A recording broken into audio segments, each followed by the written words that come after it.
Good day, everybody. It's like 1 minute to 3 on 6th of October 2025. It's Monday. So in a minute or so you'll hear Matushka over here, since I'm near the place where they play the tunes at certain times and certain hours, I guess. So you'll hear it in a minute. And you'll see the nice fall foliage here in Minsk. People are having a hard time keeping their leaves swept up, I guess. Heard some machines yesterday in the afternoon, maybe about this time, I don't know.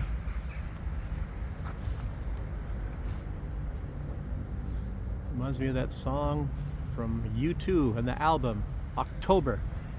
So October, yes. I guess that looks like it's going to be chiming in a minute here.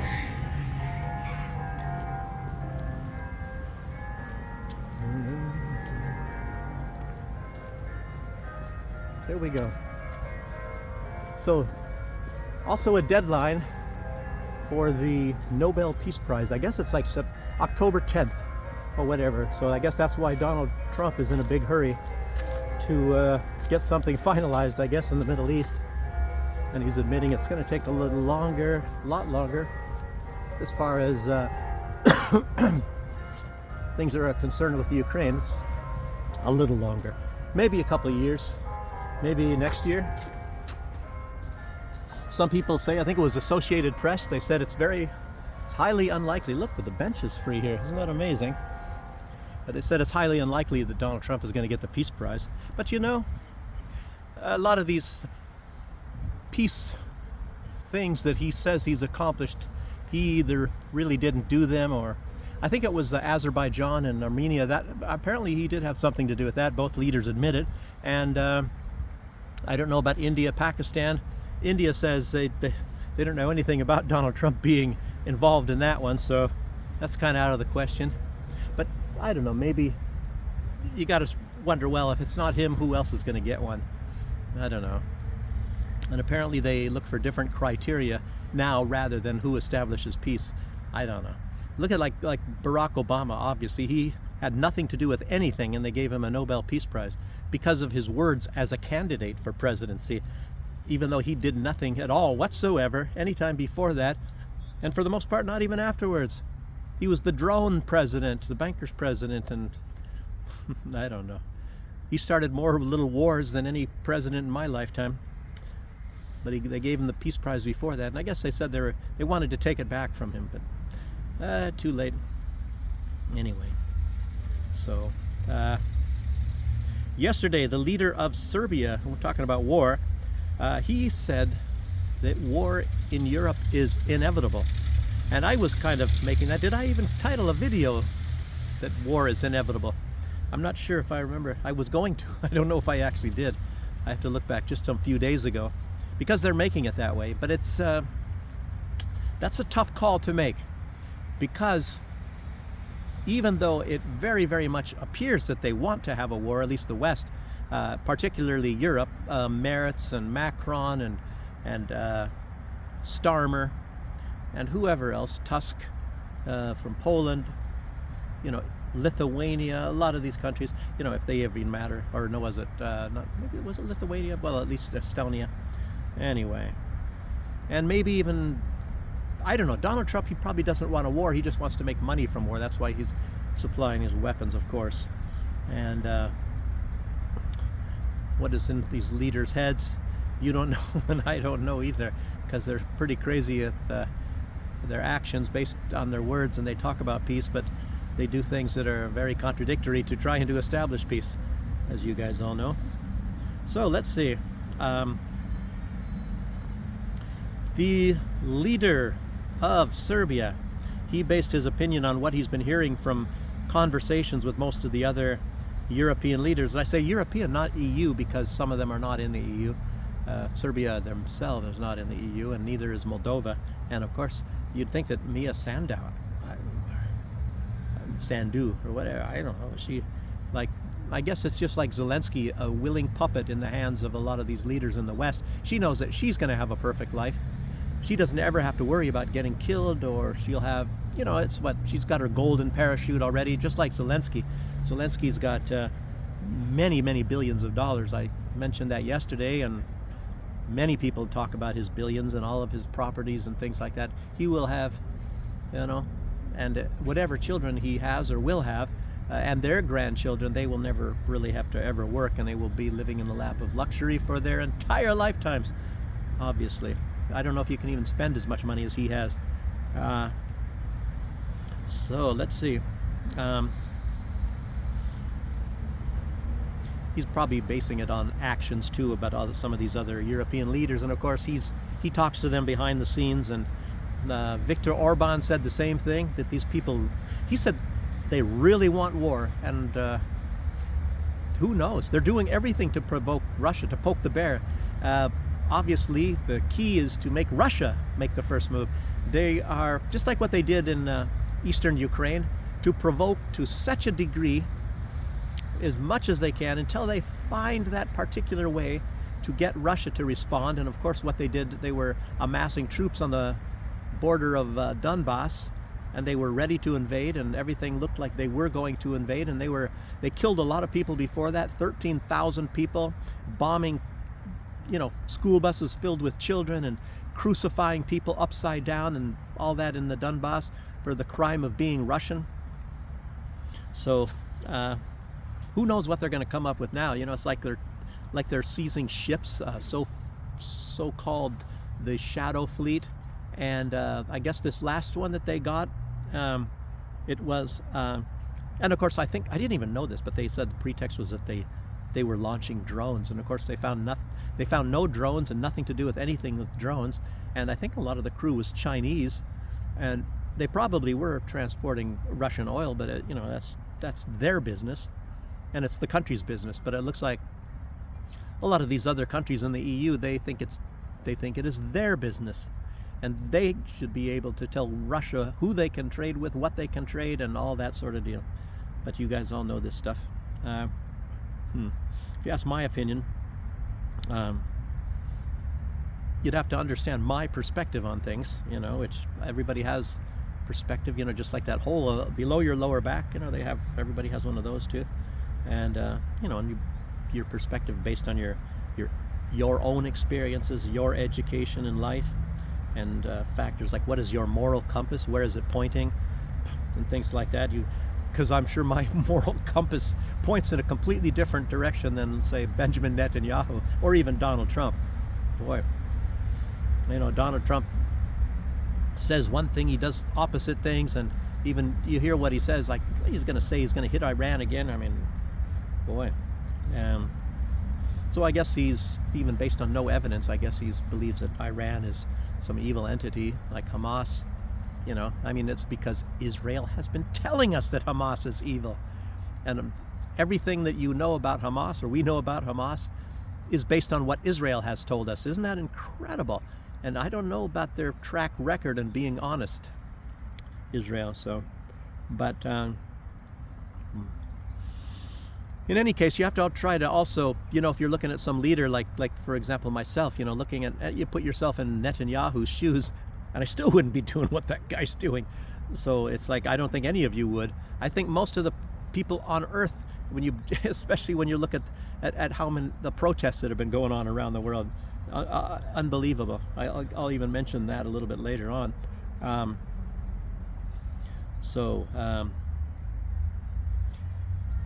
Donald Trump. Look at Donald Trump's position. Try to put yourself in Donald Trump's shoes. He might even be wanting to stop the killing, but you would never guess when you're looking at what's going on. So why would he be acting that way when it comes to Palestine and Israel, and differently when he's looking at Ukraine and Russia?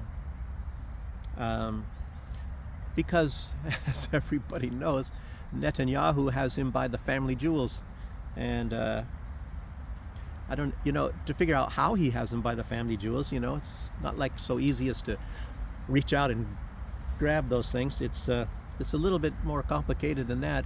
It's because this guy, he owns, as you all know, he owns the U.S. government. He owns the Senate. He owns the Congress. So it's it's not difficult, you know. Donald Trump wouldn't be, we're talking about Republican, Democrat. He owns a lot of people in state governments. And it's not necessarily just Netanyahu, it's Israel in general, but Netanyahu particularly. And apparently he's got a list of all the billionaires. He made the list of all these billionaires that he controls. Apparently that's according to Max Blumenthal, and Max Blumenthal is one you can pretty much bank on his information. So, but Trump, he's trying to figure out a way to get the peace prize, and but like I said, all these European leaders, that they appear to want a war with Russia, but it is possible that they just want the threat of war. That's what I was always thinking. I was saying, who would really want a war? Who would be that stupid, especially to go to war against Russia? Even Donald Trump said you have to be really stupid if you want to go to war with Russia, because Russia, that's their business. That is war. That's Russia. That's how it is, you know. So they know how to do war, you know. They know how to get invaded, you know, and they know what to do when they are invaded, you know, and they just roll up their sleeves and they do everything the hard way. It's not like the United States, you know. You make a bunch of jets, make a bunch of bombs, and you bomb and kill absolutely everybody. And, you know, you can look at, the Israelis, the most moral army in the world, you know, after they've killed tens of thousands of children, which is not even an overestimate. And, you know, you hear this number, I don't know, what is it now, 70,000, but everybody knows it's into the hundreds of thousands. It's at least 300,000 people they've killed in Palestine or Gaza alone. So, and there, you know, more are dying. Of course, a lot of people are, you know, not dying just of hunger and sicknesses, and malnutrition, dying of exposure as well. So any different kind, maybe, you know, diseases or anything from wounds, you know, over a period of time. It's not anything nice to be talking about. So anyway, they probably want the threat of war. And, you know, why would they want the threat of war? I mean, you have to think, well, why would they want the threat of war? So you think about this, and I was sitting there thinking, brainstorming a little bit. So many leaders, obviously it opens a lot of doors for them. So not just having a scapegoat for all their problems. You know, Russia did it. Russia, as you all know, that's what they do. And they can pass laws that they otherwise, like, hey, think about the Patriot Act, as it was in the United States against Iraq. So they can pass a lot of these laws that gives them more power. And of course they get lots of money. And they promise to keep the people safe, so that people start dependent on them and look at them as their saviors. And, you know, I'll just have to act really tough, even knowing that you're not going to go to war. Oh, we're going to slaughter them if they touch, you know, Donald Trump style, so to speak. Oh, we got the most deadly, powerful weapons that mankind has ever seen. But I'm not saying that Donald Trump is in that same category as these people, but I'm just saying that that's just an example. You know, raising taxes. They can raise taxes. You know, increase the size of military and shave off a little bit of points besides. You get this money to these military-industrial complex people, and getting them a lot of money. They give very generous campaign contributions. So as you're building your military, and they get a percentage on the side anyway, gives you more opportunities. Like, who is leading Ukraine? And I guess he seems to get a lot of money. And he even gets them from foreign countries in their military, you know, industrial complex. Wow. Pushed conscription. So that means possibly, I'm sure that if you look at Ukraine, a lot of those people, not a lot of them, maybe some would be unemployed. So you can change the unemployment records, because all of a sudden now these guys, they have a job. They have a job to kill Russians. Oh, jeez. So you lower your statistics, and that way your bad statistics that of your unemployment might be too high. You print more money, you know, borrowing more money. And, you know, if you have the ability to print the money or borrow the money, of course, and of course it expands the debt, but that is a negative thing. But nobody ever cares about that. They can go endlessly because we owe it to ourselves, don't we? Gee, don't you know anything? No, I'm just kidding. Of course, that's what they say. Yeah. And of course, it can unite the country. Everybody gets behind the government. And of course, they stay in power a lot longer. They'll get re-elected. Uh, but obviously, I think Vladimir Putin has said so. And I think Lavrov and a lot of people that have been around a while, I'm sure Lukashenko knows this too, that these people, they're playing a dangerous game. You know, you think you can endlessly keep poking the bear and poking the bear, you know, not just go quite over the edge. They probably didn't expect the special military operation either. So, you know, and that happened, and they weren't ready. The West was not ready for that. And it's maybe a lot of people and a lot of people's opinions that Russia is making a mistake. And they, well, as you know, they were near right outside of Kiev before that time, and as an order of good faith, just right after, you know, after like, what is it, less than 2 months, they started negotiations, and it was almost a peace process right there, and it was almost over until Boris Johnson flew there at the behest of the United States, and of course told Ukraine, no, you're not going to, you know, we've got your back as long as it takes, all that kind of good stuff. And you know, so the peace never happened, even though it was all completely negotiated, ready to go, just waiting for a signature. Boris Johnson stopped it immediately under directions of old gorgeous George Bush. No, not gorgeous George. Joe Biden. Average Joe Biden. But anyway, they are playing a dangerous game.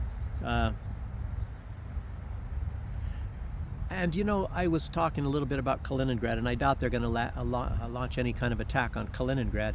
That would warrant a massive, massive response from Russia. So I'm looking at, if they do start something, like, again, I'm not saying that they're not going to start a war, but I'm just saying that a lot of these leaders would rather have the threat of war to get what they want. And some might go as far as launching a war. But you know, you look at Germany, they haven't even really started building their military as they want to, sinking huge amounts of billions of euros into it. So it would be kind of silly to be really pushing for a war right now. So it's at least not going to happen, at least for another year or two, if they do. I would say. You never know. They might just step over Russia's red lines, you know, and Russia keeps mentioning things. No, you don't want to give them Tomahawk missiles. And I guess right after that, the United States was, well, we're not going to send any Tomahawk. I'm not saying Donald Trump is part of this, but you know, and you're looking at these, what is this, Taurus, the Taurus missiles from Germany, and Merz really, really wants to send them. He said he's going to do it covertly. He said that, you know, before he was even elected Chancellor of Germany. So is he going to do that, or isn't he? You know? But anyway, I don't think you could look for it at Kaliningrad, even though they're pulling a lot of crap up there too. So it's probably going to be, if they do anything, it'll be like around Transnistria. That's what I'm saying. Yeah. I've been right so often, so you guys should think about that, you know. Somebody who I like very much, if you want to look at somebody's opinion that has credentials, is maybe Jeffrey Sachs, of course. I know there's other people that they sound very, very good on, what do you call it, looking in their crystal ball, I guess I would say, on what might happen.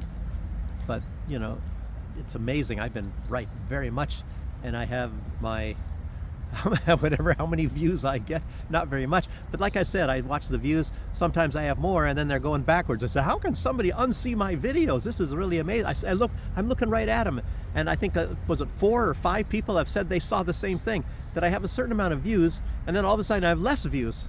And it's like, what? How can that possibly be? People unsee your videos. It's absolutely amazing. But you know, they try a lot of games, and I don't know. It's not like, I don't think I would have like 20, 30,000 views. So I don't know what they're doing, you know, keeping the numbers really small with me. And very amazing. I think I even saw one a while ago, and I was like shocked. I was looking at this, and it was like very soon after I put up a video. And it was like, I don't know, I can't even remember the number, because this was a long time ago. I don't know, it was like maybe an hour or two later, and it was like, I don't know, 700 views or something like that.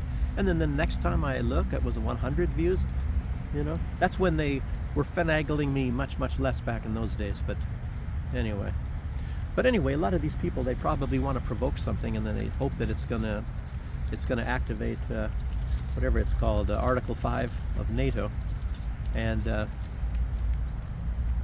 so, but you never know. But a lot of this, I think, when you're looking at this this scenario that's playing out here, it's like, I think I was talking about it yesterday, or was it the day before? You know, it's kind of like the boiling frog strategy, because you see how the West has been gradually giving more and more different types of weapons, and they've been escalating. You know, it started off with blankets and pillows and maybe gas masks or something, and then it went to these javelins, and then more, you know, more advanced missiles and things like that. Then it went up to HIMARS and F-16s, and now they're flirting with Tomahawk missiles, you know, very huge, destructive, you know, the long-range missiles. And, you know, they've already got long-range missiles. They got the Storm Shadow and whatever the French equivalent is of that. And anyway, there's the United States has got, what, I don't know, JDAM. I don't know what the names of these things are anymore, or ERAM or something like that, extended range missiles. They've already got them there. And of course, they're giving them huge amounts of intelligence, you know, satellite and plane. And the British are giving it to Israel, and the British are also doing it for Ukraine. And I think the US, you know, they have spy planes flying over there, and it's a very, very, very well-known fact. And so they're giving, and I guess I think it was the British, they're giving it in real time. So they see at that precise second who is where. And I'm not saying that that's exactly why Ukraine can maybe hit a lot of times Russian positions and Russian civilian positions exactly at this right moment when the same person's in the right place. And, you know, the drones, a lot of time you can do that themselves. So most of the time it is drones. So the boiling frog scenario or strategy, like I'm saying, just gradually give them more and more. And, you know, like I said, the boiling frog thing is like you stick a frog in your water, in water, and set it on the stove. You slowly turn up the heat very, very slowly, and the frog will be cooked before, and then it's too late. He can't jump out anymore because it's already cooked. So, and he won't jump out of the water. And I mean, that's just that's the boiling frog thing, in case you didn't know what that was. And no, was it what some of these other weapons? What was the Abrams tanks, and from blankets to Abrams tanks, and to, you know, all the Bradley fighting vehicles and all of these other things. And anyway, Russia says, go ahead, keep sending them. We'll destroy them. They all burn. They all burn good. And of course, the Abrams is it turns out that that's a terrible tank anyway. It's very big and powerful. It needs too much gas all the time.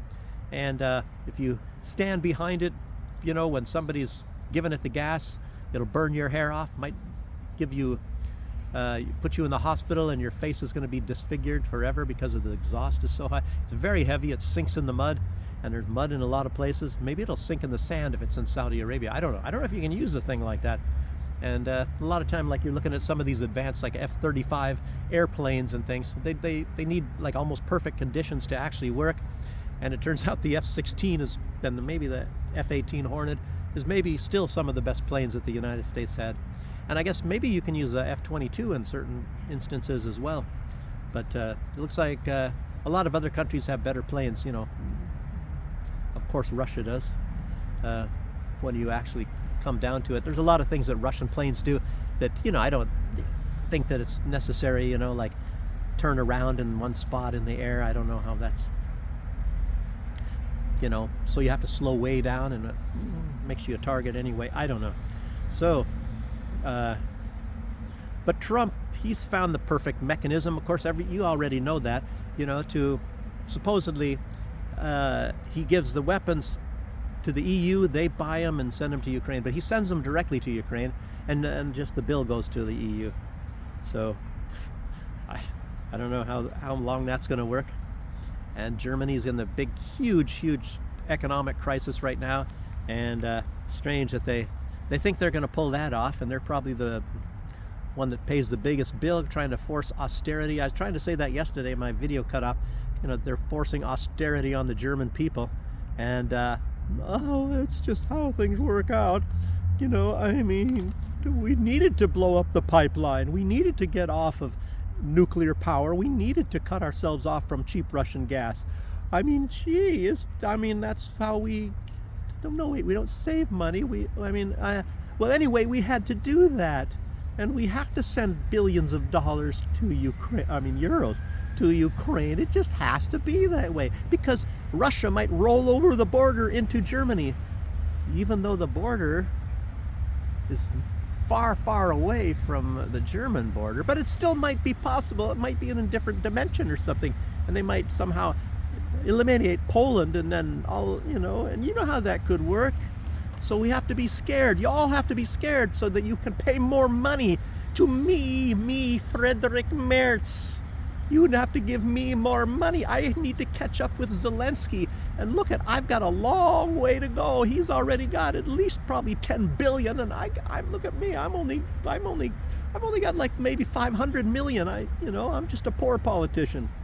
Anyhow, I don't know what the guy's got. No, he is probably got a lot more. He was the point man for BlackRock in Germany. He's the one that brought BlackRock to take over Germany, and maybe that has a lot to do with why Germany has been going down the toilet so very, very badly. Maybe it's at that time is when BlackRock started coming in. And Alexander Dugin, he didn't have any choice words for Larry Fink, who was the CEO of BlackRock, and now he runs the World Economic Forum because Klaus Schwab penetrates the cabinets and puts the computer chips in the brains, and you will eat the bugs.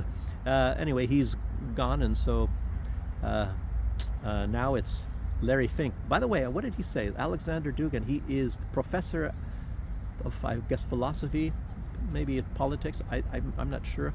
But anyway, his daughter was killed, of course, by the Ukraine secret services. That blew up her car, as you all know, probably. Daria Dugina. And but anyway, he said, what did he say about Larry Fink? Larry Fink, he said that he is the owner, something like that, of all humanity now that he's running the WEF. Anyway, it was something quite chilling. And I don't know, maybe I'm not brilliant enough. I don't quite understand what he was saying. But anyway, he said it, and it's probably doesn't sound very nice. A nice lady over there for you single guys, lady in black over there. So anyway, where am I at here? Trump, he found that perfect mechanism, send out those weapons, and USA gets money, so it checks the boxes. Let's just say it checks the boxes, and I even wrote it here. It keeps a steady flow of weapons going to Ukraine, so that's what they want to do. Trump, of course, probably, I would undeniably agree that that's what he wants to do. He wants to stop the killing. But how to do that? You send weapons to Ukraine so that they can continue the killing. So that's how to stop the killing. So that's number one. He keeps the steady flow of weapons to Ukraine.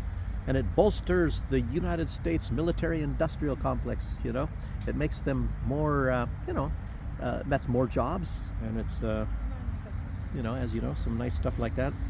And it makes the USA money, of course, like that. And first and foremost, it kills Russians. That's what they say. This lady walked by here for you guys. Maybe talking to her boyfriend. She's going to break up. So whoever's out there, there you go. So anyway, kills the Russians, and that's what Lindsey Graham. He was saying that it's so great that they're killing Russians, and it wasn't Kaya Kallas. Anyway, a lot of these politicians, it's like they are ecstatic. It makes you wonder if they were black or if they were vampires. Boy, they would have a lot of food. If they possibly could. Netanyahu?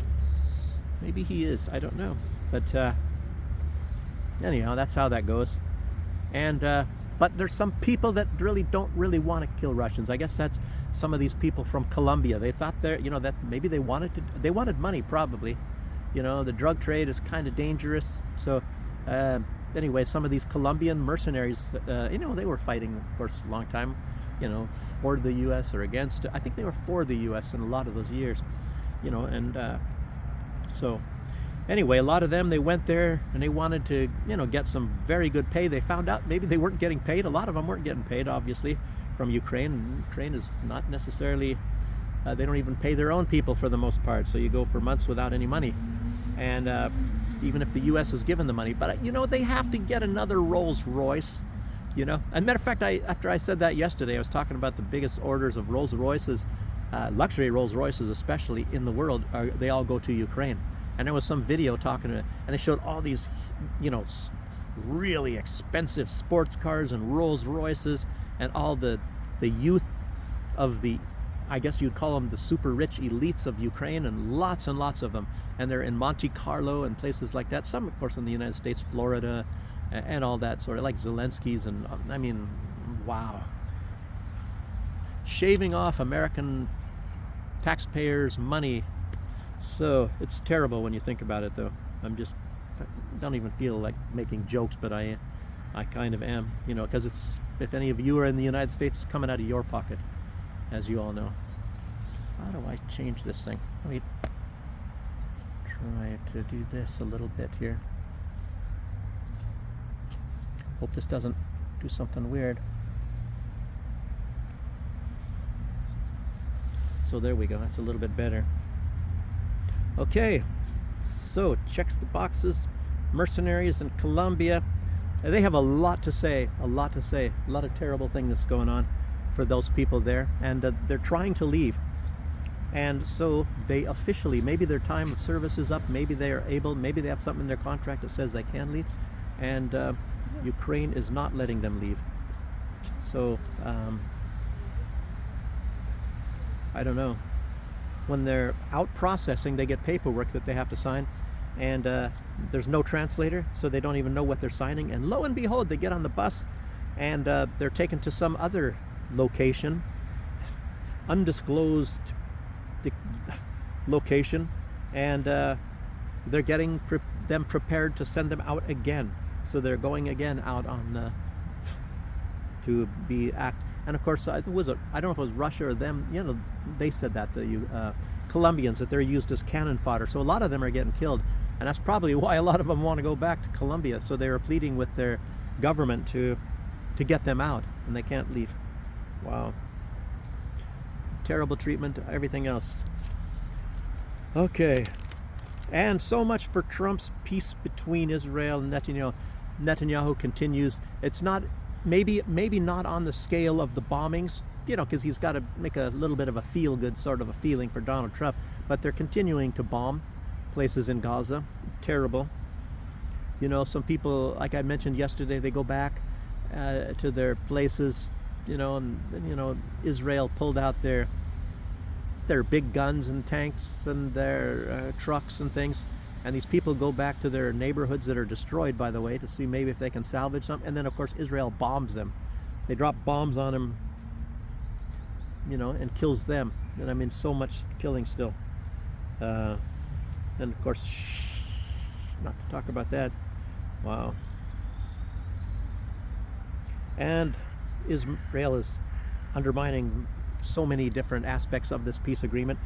So after it came out and everybody said, oh, this looks good, it's promising, and then of course he came out and said no Palestinian state. That was one of the amendments. And now IDF troops will stay in Gaza for now and for the near future at least. So that's one of them as well. And if you kind of notice when I was just talking about how Netanyahu owns the government, it actually shows that Donald Trump has no cards. Seems like he mentioned something about somebody else that doesn't have any cards at some point in time. Who was that? And it was Trump that was mentioning that. But now it looks like Trump has no cards. There's a strange, I mean, the most powerful man in the world, and he has, I mean, lets you know who is the most powerful person in the world. One of these Russian pigeons here again, probably spying on me. And a little doggy coming to spy too. So anyway, but like Israel, they own the Senate, they own the Congress, they own everything. It's just like Senator, Ted Cruz, he came up and said, he who blesses Israel is blessed. So much stuff. You all know that anyway. And I remember I was talking to you once about what was it they said in somebody asked Israel, some politician in Israel, why don't you just become the 51st United States, the 51st state of the United States? And the Israeli politician said, aha, we would never do that, because when you are a state, each state gets only 2 senators. Every United States state, all of them, they only have 2 senators each. That's why there's 100 senators in the Senate. But right now, Israel has 30 senators. So obviously, why would you want to give up owning 30 senators and then you only have 2 if you become a state? So they would never become a state. Incredible. There's so much stuff that they say in Israel, and it's actually fact. It's cheaper to buy a politician than it is to buy a tank. That's what they say as well. Oh, look at this little rascally guy here. What is he doing? What are you doing? Are you a spy? Oh. Look at this guy waddling away here. Okay. Yesterday I mentioned that the flotilla members said Greta Thunberg was tortured. And again, there's another thing from Alexander Dugin, the professor that I mentioned. He said that Greta is certainly, definitely a part of the globalist project. And we all know that when she was in this climate activist kind of stuff, that she was paid, it was done through Soros. You know, she was just a little schoolgirl and she was missing class and she, how dare you? You know, that sort of thing. And, you know, obviously there, you know, I don't know if she was aware that she was a puppet or something at that time. And of course, she comes from a very rich family. Very rich family. Her mother is a fabulous, fabulous opera singer. And I think it was her grandfather, he virtually owns most of the, what is it called? Like Hollywood of Sweden. So he's a very rich man as well. So they're a very rich family, you know, from a multi-millionaire family. And that's how she can, you know, go around on her yachts and things like that. She doesn't have to go to friggin' school. She's got so much money on her own, gonna inherit it. I don't know what her father does, but anyway, they're a rich family. So Greta Thunberg, and then that's why she goes around with plastic shoes and stuff like that, and these tacky clothes that she has. You know, looks like she went to the Goodwill. I don't know, or the Salvation Army, something like that. That's, you know, and her crappy haircut. Anyhow, that's how it is, I suppose. But anyhow, he might be right. She might still be with these people, with the globalists. And so that's when he also was talking about Larry Fink and the sole owner of all humanity. I think it's maybe has to do with the computer chips in the brain and things like that. I don't know. Maybe that's what it's all about. Because that's going through, who is this guy, Hadidi or whatever, Harari, you know, who's the mastermind, the mad scientist or something like that of the World Economic Forum. So, yeah. Well, anyhow, what the whole deal is about Greta Thunberg, it probably means there's never going to be any harm that befalls her. Meanwhile, massive pro-Palestinian protests going on many, many major cities, European cities. You know, a lot of them having over 1 million people that show up. And one of the, well, the cities are London, Berlin, Madrid, Rome, Amsterdam, and probably a lot more. Huge, and I'm sure it's not televised over there in the West for the most part, showing how huge these things are. You know, instead they'll show you some little picture of somebody protesting for trans rights or something like that. Yesterday I mentioned the elections in Georgia, and it turns out, you know, when all the votes were counted, you know, and the EU openly, admittedly, tried to overthrow the government. It's just way too obvious. And the results of the elections are that the ruling Georgia Dream Party, I think their lowest win was like 60% of the vote. So it's kind of, they pretty much trounced these people trying to overthrow the government, and most of these things were around 70%. They won with 70% of the vote. So obviously and a lot of these people, they were all shipped in. A lot of them, the instigators were. I've told you guys about this already, where they had gone through U.S. aid and Radio Free Europe and all that sort of stuff, and they train you how to do protests, and you sit around and you eat some American popcorn, watch American movies, listen to American music. You can get your Levi's and get your Amazon orders and things like that. So, and they take good care of you, and you sit around and you chat and you poke the fire, things like that. So, and America. Anyway, so I don't know. I don't think they exist anymore in Belarus. I think they were able to get rid of most all the. I'm sure they have people that are meeting on semi-secret or secret or whatever here. So, anyway. And Trump said he was at some rally. I didn't even know where it was, but they just showed him up in front of the podium there, and he's basically saying he's going to bomb Iran very soon, again.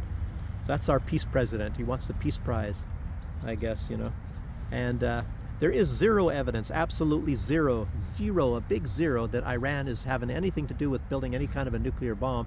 But of course, Trump is a puppet. He's a puppet, just like Macron or some of these guys are semi-puppet leaders of the United States, and meaning Donald Trump, of course. And they all go over there and kiss his backside and all that, and call him daddy, things like that.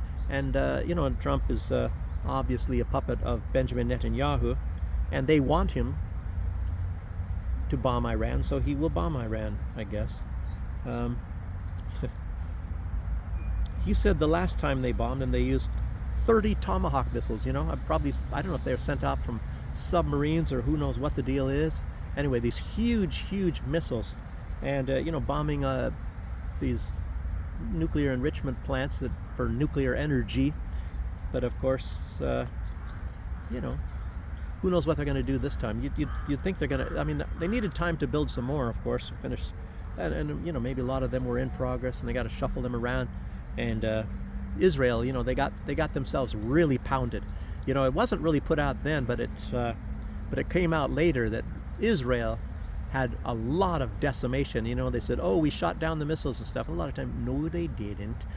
Iran did a hell of a lot of damage to Israel, and they really had to stop the war because they were in bad shape, Israel. And I guess you can expect something else like that now. I think maybe Iran has probably made some advancements since that time. Yeah. And Trump's words were, "We're not going to wait so long to hit Iran again." Guess that was called Operation Midnight Hammer. And in any case, that's about all the information I have for right now.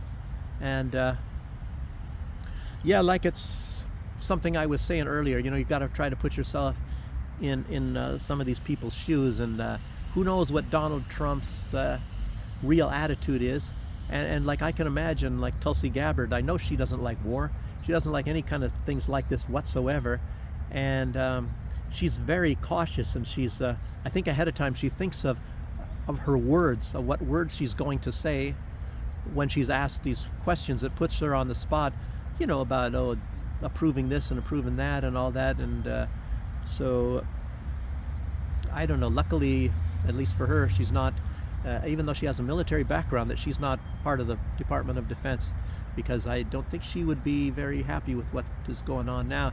And Tulsi Gabbard, if she were to come out, if she thinks the way I think she does, and if she were to come out and say those things, she would be gone, and she would never be in any kind of position to make any positive changes in the United States foreign policy, maybe not even domestic.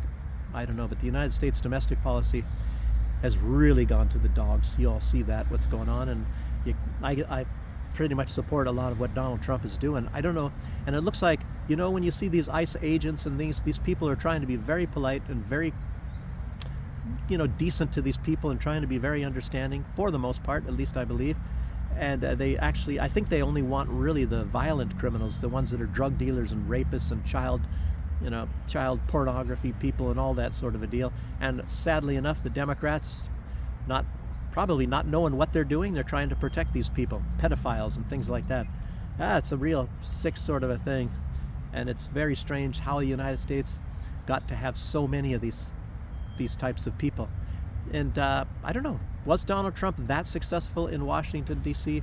I'm sure there's still crime there. I'm sure it wasn't as successful, crime-free like he says. Maybe he got rid of most of the big ones, but as you know, when there's some sort of a vacuum, you know, something comes and fills it. And here, it makes me really wonder, why do we not have such violent and terrible things going on in society in Belarus? And Lukashenko has put out that he says that the West studies Belarus, and I think they do, and I think that is a great